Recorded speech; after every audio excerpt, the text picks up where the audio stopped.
Hello students.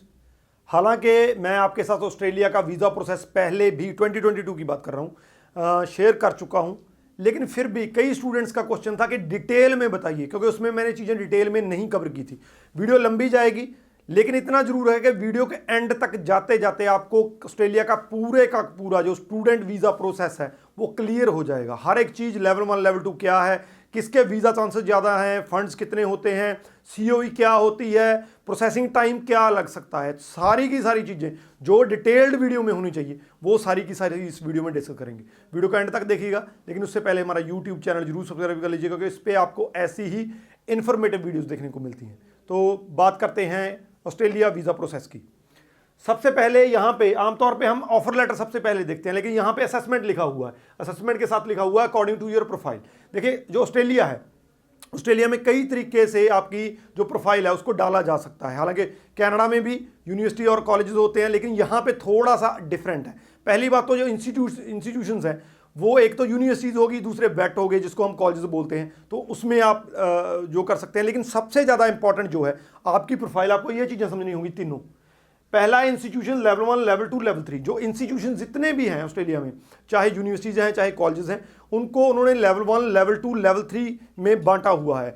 उसमें उनका success rate कैसा रहा है, वो कैसे कंडक्ट करते हैं अपने आप को, कैसे स्टूडेंट्स की जो है वहाँ पे मेंटेनेंस होती है, सारी की सारी चीज़ें वो देखते हैं। उसके हिसाब से उसको लेवल में रखा जाता है, लेवल इशू किया जाता है। इसमें उनके वीज़ाज़ कितने इशू हुए हैं उसके परसेंटेज जो रेशो है वो भी एक बड़ा रोल प्ले करता है। तो लेवल 1 लेवल 2 और लेवल 3 जो इंस्टीट्यूशंस बहुत बढ़िया हैं, जिसमें गवर्नमेंट यूनिवर्सिटीज़ हैं, 43 ओवरऑल यूनिवर्सिटीज़ हैं, जिसमें 39 यूनिवर्सिटीज़ जो हैं वो जो है पब्लिक हैं, तो वो सारे के सारे जो हैं वो लेवल 1 या लेवल 2 का पार्ट है। तो लेवल 1 में जो बहुत बढ़िया यूनिवर्सिटीज़ वो आ जाती हैं, कुछ इंस्टीट्यूशन भी आ जाते हैं, जैसे टेफ्स हैं, टेफ कॉलेजेस हैं, वो भी।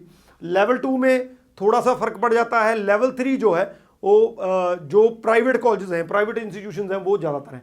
अब जैसे इंस्टीट्यूशंस को 3 कैटेगरी में बांटा गया है, उसी तरह से कंट्रीज़ को 3 कैटेगरी में बांटा गया है, लेवल 1 लेवल 2 और लेवल 3। जिन कंट्रीज़ का, जैसे मान लीजिए ऑस्ट्रेलिया, किसी ने कनाडा से ऑस्ट्रेलिया में पढ़ने जाना है तो वो लेवल 1 में है। जो कंट्रीज़ बहुत ज़्यादा स्टेबल हैं, बहुत ज़्यादा वहाँ पे इनकम सोर्सेज हैं, वहाँ पे बहुत बढ़िया जो है इन्वायरमेंट है सारे का सारा, तो ये चीज़ें जो है वो लेवल 1 में उसको डाल देते हैं। जो यहाँ पे कंट्री में कहीं ना कहीं पे उन्हें लगता है कि यहाँ की पॉलिटिकल स्टेबिलिटी कम है, यहाँ पे जो है कमाई कम है लोगों की, जहाँ और कोई ऐसा फैक्टर है जिसकी वजह से वो कंट्री इतना बढ़िया इन्वायरमेंट नहीं माना जाता है, तो वो लेवल 2 में आ जाता है। इसके अलावा अगर कंट्री काफ़ी ज़्यादा पुअर है, वहाँ की जो सिचुएशन है वो काफ़ी ज़्यादा वीक है, पॉलिटिकल स्टेबिलिटी भी वहाँ पे नहीं है, इकोनॉमिक जो सोर्सेज हैं वो बहुत ज़्यादा कम है, तो उसको लेवल 3 में कर दिया जाता है। इंडिया जो है, अगर इंडिया की बात करें तो टाइम टू टाइम लेवल 2 और लेवल 1 में जो वेरी करता रहता है। आमतौर पर इंडिया लेवल 2 में ज़्यादातर रहता है। तो यहाँ पे ट्रिक क्या है, कैच क्या है, जब भी आपने अपनी प्रोफाइल को असेस करना है तो आपने इन दोनों चीज़ों का ख्याल रखना है। मान लीजिए इंडिया इस टाइम पे लेवल 2 में है, तो आपको हाईली रिकमेंड लेवल 2 या लेवल 3 ही, लेवल 1 या लेवल 2 इंस्टीट्यूट ही आप जो है वो चूज़ करेंगे। अगर आप लेवल 3 चूज़ कर लेंगे तो आपका वीज़ा नहीं आएगा। इन दोनों को आपने ख्याल में रखना है। मान लीजिए कोई कंट्री लेवल 1 में है, तो लेवल 1 वाला चाहे लेवल 1 वाले इंस्टीट्यूट में चला जाए, लेवल 2 में चला जाए, लेवल 3 में चला जाए, तीनों जगह उसका जो वीज़ा है चांसेस कम है। लेकिन मान लीजिए कोई ऐसा कंट्री है, अफ्रीकन कंट्री है, जो लेवल 3 में है, अगर वो जो स्टूडेंट है वो लेवल 3 लेता है यहाँ पे, तो कोई चांसेस नहीं है वीज़ा के। अगर वो लेवल 1 लेता है तो ये पॉसिबिलिटी बनी रहती है कि उसका वीज़ा आ जाए। अब लास्ट में एक बात आपको बता दूं, जो लेवल 1 लेवल 2 लेवल 3 है कंट्रीज का खास करके, तो इसके अकॉर्डिंग आपकी डॉक्यूमेंटेशन होती है। जो लेवल 1 में डॉक्यूमेंटेशन बहुत कम होती है। मान लीजिए यूरोप से, जर्मनी से किसी स्टूडेंट ने ऑस्ट्रेलिया पढ़ने जाना है, तो उसको कोई फंड नहीं दिखाना है। हो सकता है उसको एलिजिबिलिटी जो हम इसको लैंग्वेज प्रोफिशिएंसी कहते हैं वो भी उसकी माप होती है, आमतौर पर इंग्लिश स्पीकिंग कंट्री से जो आते हैं। और इसके अलावा उसका प्रोसेस बहुत ज़्यादा ईजी होता है। उसको सिंपल एडमिशन लेना है, फीस पे कर देनी है, फी पे करने के साथ वो फाइल लगाता है, साथ के साथ उसका वीज़ा आ जाता है। लेकिन जैसे लेवल 2 में इंडिया है तो उनको फंड के रिसोर्सेज दिखाने पड़ते हैं कि मेरे पास जो है मेरी फीस को, मेरे एक्सपेंसेस को चलाने के लिए ये फंड्स हैं। तो ये फ़र्क पड़ता है लेवल 1 लेवल 2 लेवल 3, जिस कंट्री से भी आप आते हैं उसके हिसाब से आपकी जो चेकलिस्ट है डॉक्यूमेंट्स की वो बनती है। आमतौर पर अगर हम लेवल 2 की, जिसमें इंडिया ज़्यादा रहता है, लेवल 2 की बात करें तो आपको फंड भी दिखाने पड़ेंगे, आपकी लैंग्वेज प्रोफिशिएंसी भी आपको प्रूव करनी पड़ेगी। तो ये चीज़ें जो है आपने ख्याल में रखनी है। असेसमेंट अपनी इन चीज़ों के हिसाब से करनी है, इसको नोट कर लीजिए, अदरवाइज आपको दिक्कत आएगी ही आएगी। और ये जो क्राइटेरिया है ये थोड़ा सा टेक्निकल है, बेटर है आप खुद समझ लें, आपका एजेंट जो है कोई भी है, क्योंकि अगर आप समझते हैं तो खुद आप अपने हिसाब से डिसीजन ले सकते हैं। इसके बाद जो असेसमेंट होगी, आपका कंडीशनल ऑफर लेटर जो है वो अप्लाई होता है। सिंपल क्राइटेरिया है, यूनिवर्सिटी को आपके डॉक्यूमेंट सारे सेंड किए जाते हैं, आपका कंडीशनल ऑफर लेटर आ जाता है। अब कंडीशनल ऑफर लेटर इसको क्यों बोला जाता है, क्योंकि इसमें काफ़ी कंडीशंस होती हैं। उन कंडीशंस में जो मेन है वो जीटी है और इंटरव्यू है। अगर आपको उसको यूनिवर्सिटी को लगता है कि आपका प्रोफाइल कहीं ना कहीं पे वीक लग रहा है, थोड़ा बहुत ऐसा लग रहा है कि आपको एडमिशन में उन्हें थोड़ा बहुत चेक करना चाहिए, तो वो इंटरव्यू भी आपकी कॉल कर सकते हैं। आमतौर पे इंटरव्यू आती है स्टूडेंट्स की, अगर इंडिया में कहूँ, खास करके पंजाब और हरियाणा के स्टूडेंट्स की बात करूँ तो यहाँ पे इंटरव्यू के चांसेस काफ़ी ज़्यादा रहते हैं। इसके अलावा जीटी है। अब कंडीशनल ऑफर लेटर में जितनी भी कंडीशंस हैं वो आपको फिलफिल करनी होगी। अगर आप उसको फिलफिल नहीं करेंगे तो आपको जो फीस अप्रूवल, जहाँ मैं कहूँ कि अनकंडीशनल ऑफर लेटर आपको नहीं मिलेगा। तो अगर आपको ये कंडीशंस पूरी करनी ही पड़ेंगी अगर आपने आगे पढ़ना है। अब जीटी की जब बात करते हैं, ये सबसे इंपॉर्टेंट पॉइंट है जब हम ऑस्ट्रेलिया स्टडी वीज़ा की बात करते हैं, और किसी भी कंट्री में ये चीज़ नहीं है। जीटी की फुल फॉर्म है जेन्युइन टेम्परेरी एंट्रेंट, यानी कि आप जेन्युइन हैं, बोनाफाइड स्टूडेंट हैं। तो इसमें जो मोटी मोटी चीज़ें हैं जब हम देखते हैं जीटी को, तो सबसे ज़्यादा इंपॉर्टेंट एसओपी है, जब उसको जीटी स्टेटमेंट भी हम बोल सकते हैं। उसमें जैसे एसओपी कनाडा की बनती है वैसे ही ऑस्ट्रेलिया की बनती है। उसमें आप कोर्स क्यों चूज़ किया, कंट्री क्यों चूज़ किया, आपके कोर्सेज में कौन से मॉड्यूल होंगे, क्या वहाँ पे पढ़ेंगे, फ्यूचर पर्सपेक्टिव क्या है उसके, आपकी क्वालिफिकेशन क्या है, एक्सपीरियंस है, उसको एलेबोरेट कीजिए। फाइनेंशियल्स, क्योंकि कनाडा के मुकाबले ऑस्ट्रेलिया में फाइनेंशियल्स बहुत ज़्यादा मायने रखते हैं, तो उसमें आपने फाइनेंशियल्स भी अपनी स्टेटमेंट मैट्रिक्स उसको एक्सप्लेन करना है बाकायदा, कितने फंड्स हैं, कौन स्पॉन्सर है, स्पॉन्सर की इनकम क्या है। तो ये सारी चीज़ें आपकी एसओपी का पार्ट बनती हैं। तो ऑस्ट्रेलिया की जो एसओपी है, मैं आमतौर पे कहता रहता हूँ कि कनाडा की एसओपी आपकी ज़्यादा से ज़्यादा 1.5-2 पेजों की जानी चाहिए, लेकिन यहाँ पे जो एसओपी बनती है वो 4 पेज, 5 पेज, 6 पेज की भी हो सकती है। तो ऑल डिपेंड्स ऑन कि आपका प्रोफाइल कैसा है। मान लीजिए आपका गैप है, आपको उस गैप को भी एक्सप्लेन करना है, तो आपकी जो एसओपी बनेगी वो ज़्यादा लंबी बनेगी। जहाँ आप किसी रिसर्च प्रोग्राम के लिए जा रहे हैं तो वो ज़्यादा लंबी बनेगी। तो एसओपी जो है वो बहुत बढ़िया होनी चाहिए। इसके अलावा फंड्स हैं। अब फंड्स जो हैं, मैंने आपको बताया कि ऑस्ट्रेलिया स्टडी वीज़ा का बहुत इंपॉर्टेंट पार्ट है। फंड्स में मोटा मोटा बता देता हूँ, हालांकि इन सब के स्टेप्स पे मैं अलग से वीडियो बना दूंगा, लेकिन फिर भी बता देता हूँ। इसमें मेन 3 चीज़ें हैं। आपके लिविंग एक्सपेंस आ गए, आपका यहाँ पे आपका जीआईसी नहीं होता है, आपको लिविंग एक्सपेंस जो है वो दिखा के चलना पड़ता है, फंड वहाँ पे शो करने पड़ते हैं। एक तो लिविंग एक्सपेंस आ गई जो कि 21,041 ऑस्ट्रेलियन डॉलर है। इसके बाद आपका ओवरसीज हेल्थ कवर आ गया। हालांकि ओवरसीज हेल्थ कवर जो है वो डिपेंड करता है कि आप कितने साल के प्रोग्राम के लिए जा रहे हैं, क्योंकि 1 साल का जितना भी हो, मान लीजिए 400 है तो 3 साल के प्रोग्राम के लिए जा रहे हैं तो मल्टीप्लाई 3, तो आपका 1200 जो है ऑस्ट्रेलियन डॉलर हो गया। लेकिन जब हम इसको यूजी और पीजी में जो है कन्वर्ट करते हैं तो 1000 से 1500 ऑस्ट्रेलियन डॉलर, और ये डिपेंड करता है आप किससे ले रहे हैं। मान लीजिए आप लाइन से ले रहे हैं उसका अलग है, किसी और से बूपा से ले रहे हैं उसका अलग हो सकता है। तो वो कोटेशन जो है वो आप ऑनलाइन चेक कर सकते हैं, जिससे भी आपको कम में मिलता है आप वो करवा सकते हैं। तो ओवरसीज हेल्थ कवर जो है आपका मोटा मोटा 1000 से 1500 ऑस्ट्रेलियन डॉलर पड़ता है। इसके बाद एयर फेयर है जो कि फिक्स है 2000 ऑस्ट्रेलियन डॉलर। तो ये तीनों चीज़ें मिलाकर आपके फंड्स बनते हैं। इसके ये तीनों आपने तभी दिखाने हैं अगर आप 1 साल की फीस पे कर रहे हैं। अगर आप 6 मंथ की फीस पे कर रहे हैं, क्योंकि ऑस्ट्रेलियन यूनिवर्सिटी जो है 6 मंथ की फीस भी ले लेती हैं, तो वो 6 मंथ की फीस आपके फंड्स में इंक्लूड हो जाती है जो पेंडिंग पड़ी है।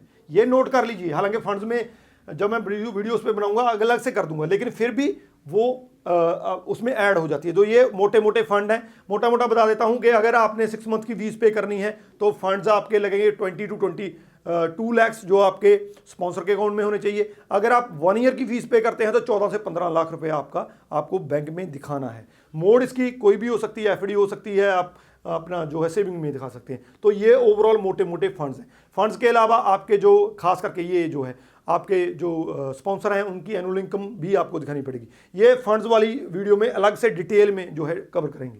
इसके बाद जब आपका ये सारा कुछ हो जाता है उसके बाद आपका जो है आपका अनकंडीशनल ऑफर लेटर आ जाता है। उसके ये इंटरव्यू जो है मैंने आपको बताया, ये जहाँ पे भी ले सकते हैं, लेकिन आपका अनकंडीशनल ऑफर लेटर आने के बाद भी कोई पॉसिबिलिटी बन सकती है, लेकिन कम है। जब आपका अनकंडीशनल ऑफर लेटर आ गया तो आपने फीस पे करनी है। फीस अप्रूवल आपका आ चुका है, वो फीस अप्रूवल, ये जब फीस अप्रूवल आ जाता है तो आप ये समझ के चलिए आपका 60-70% जो काम हो गया, क्योंकि इससे पहले जीटी का क्राइटेरिया जो सबसे इंपॉर्टेंट है ऑस्ट्रेलिया स्टडी वीज़ा में, तो वो आपका क्लियर हो चुका है। जब हम फीस की बात करते हैं तो यूजी प्रोग्राम, यानी कि मैं डिप्लोमाज की खास करके बैचलर्स की बात कर रहा हूँ, तो वो 20 से 25,000 ऑस्ट्रेलियन डॉलर हो सकती है, जो कि जब इंडियन रुपीज़ में हम कन्वर्ट करते हैं तो 12 से 14 लाख बनती है। लेकिन अगर आप पीजी के लिए, मास्टर्स के लिए जा रहे हैं तो वो 25 से लेकर 30,000 तक हो सकती है। इसमें एक बात बता दूं कि लेवल जो यूनिवर्सिटीज़ का वो बहुत बड़ा रोल प्ले करता है। लेवल 2 की यूनिवर्सिटीज़ की फ़ीस थोड़ी सी कम है, लेवल 1 की यूनिवर्सिटीज़ की फ़ीस ज़्यादा है, लेकिन लेवल 1 की यूनिवर्सिटीज़ का सक्सेस रेट ज़्यादा है, उनमें क्वालिटी ऑफ एजुकेशन बहुत बढ़िया है। तो ये आपकी फ़ीस आ गई। इसमें एक बात बता दूँ, आपको जोड़ दूँ कि जो फीस है वो आप 6 मंथ की फीस भी पे कर सकते हैं। मान लीजिए आपकी फीस, आप यूजी प्रोग्राम के लिए जा रहे हैं, 12 लाख रुपया है, तो आप 6 लाख यानी कि 6 लाख फीस पे करके जा सकते हैं। जो रेस्ट फीस आपकी पेंडिंग रह गई वो आप फंड्स में भी कवर दिखा कर सकते हैं, उसको शो कर सकते हैं आप। इसके अलावा अगर मास्टर्स है उसकी भी, यानी कि 6 मंथ की फीस आप पे करके ऑस्ट्रेलिया में अप्लाई कर सकते हैं। इसके बाद आपका मेडिकल है। जो मेडिकल है बेसिकली वो जैसे कनाडा का होता है उतना ही है, थोड़े बहुत टेस्ट की जो है वो जो फ़र्क होता है। मेन जो बड़ी प्रॉब्लम्स हैं वो सबका हेपेटाइटिस हो गया, एचआईवी सारा कुछ होता है, चेस्ट एक्सरे होता है ट्यूबरकुलोसिस को लेकर, और मेडिकल एग्जामिनेशन जो होता है वो होता है। बेसिकली 5,000 to 6,000 जो है वो हम कह सकते हैं कि इसका खर्चा आ जाता है। तो मेडिकल यहाँ पे अगर आप स्टडी वीज़ा के लिए अप्लाई करते हैं तो आपके लिए मैंडेटरी है, वो आपको करवाना ही करवाना है। इसके बाद जो बहुत ज़्यादा इंपॉर्टेंट है, क्योंकि ये जो स्टेप है इस पे जो हमने अभी तक डिस्कस किया वो यहाँ तक पहुँचने के लिए है। यहाँ तक पहुँचना इसके बाद आसान हो जाता है, लेकिन यहाँ तक पहुँचना काफ़ी ज़्यादा मुश्किल है। अगर हम ऑस्ट्रेलिया की बात करते हैं तो इसको COE बोलते हैं, ई मतलब इलेक्ट्रॉनिक हो गया, COE means confirmation of enrolment. यहाँ पे यूनिवर्सिटी आपको कह देती है या कॉलेज आपको कह देता है कि जो आप स्टूडेंट, आपकी सारी फॉर्मेलिटीज़ पूरी हो चुकी हैं, आपका जीटी क्लियर हो चुका है, फंड क्लियर हो चुके हैं, आपका जो फीस आपने डिपॉजिट करवा दी है, तो अब हम आपको कन्फर्मेशन देते हैं कि आप अपने जो आपकी इनरोलमेंट हो चुकी है। तो कन्फर्मेशन ऑफ इनरोलमेंट है। यहाँ पे एक चीज़ जरूर नोट कर लीजिए कि जो यूनिवर्सिटीज़ हैं लेवल 1 लेवल 2 की, उनका जो COE हैगा वो थोड़ा टाइम ले सकता है, लेकिन जब हम वेट सेक्शन की बात करते हैं तो वो COE साथ के साथ दे देते हैं। तो COE का जो प्रोसेस है, आप जब अपनी फीस डिपॉजिट करते हैं उसके बाद ये टाइम ले सकता है। इट ऑल डिपेंड्स अपॉन आप किस इंस्टीट्यूशन में अप्लाई कर रहे हैं। तो COE जो है वो आपका वो डॉक्यूमेंट है, जब आपको ये मिल गई तो ये मान के चलिए अगर आप लेवल 1 या लेवल 2 में आपने अप्लाई किया हुआ है तो आपका 90% वीज़ा के चांसेस होते हैं। यानी कि अगर 100 जो है उसमें फाइल्स लगती हैं लेवल 1 लेवल 2 बढ़िया यूनिवर्सिटी में, सारा कुछ सही है, तो 100 में से 90 to 95 रिजल्ट्स जो हैं वो पॉजिटिव आते हैं। तो ये COE जो है वो सबसे इंपॉर्टेंट हम कह सकते हैं डॉक्यूमेंट है जो आपकी फाइल में लगता है। इसके बाद जब COE आ गई तो आपकी फाइल लॉन्च होनी है, इमी अकाउंट बनना है। उस जैसे GC की होता है कनाडा में, वैसे यहाँ पे इमी अकाउंट बनता है। तो उसमें जो है आपकी एम्बेसी फीस जो लगती है वो 630 ऑस्ट्रेलियन डॉलर है। जब ये मैं बना रहा हूँ तो ऑस्ट्रेलियन गवर्नमेंट ने एक फैसिलिटी आपको दी हुई है कि आप इसकी ये आपकी फ़ीस जो है वेवर है, आप ये फ़ीस आपको रिफ़ंड हो जाएगी 630 जिस टाइम पे 2 महीनों के लिए है।